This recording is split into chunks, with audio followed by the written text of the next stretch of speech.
Okay, ito yung mga kalimitang sinasabi kapag nasa palengke. Okay, so you say, nasa palengke ako, I am at the market.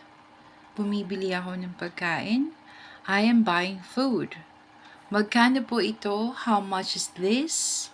Gusto ko ng gulay, I want vegetables. Sariwa ang isda, the fish is fresh.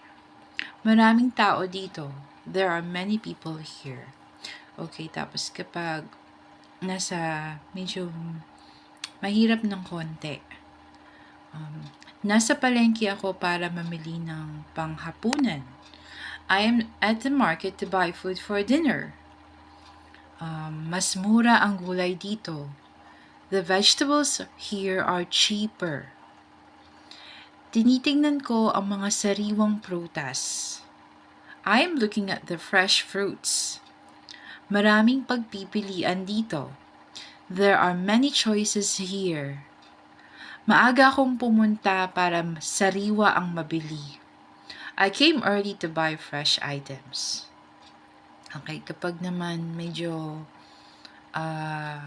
taasan natin ng konti yung tigdagan natin ng konting hirap. Nasa palengke ako ngayon para mamili ng mga sariwang sangkap. I am at the local market today to buy fresh ingredients.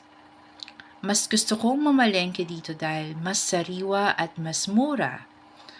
I prefer shopping here because the products are fresher and more affordable. Makikita mo rito ang iba't ibang klase ng gulay at prutas. You can find different kinds of vegetables and fruits here. Talagang buhay na buhay ang palengke tuwing umaga. The market is very lively every morning. Ito ang isa sa mga paborito kong puntahan kapag namimili ako. This is one of my favorite places to shop.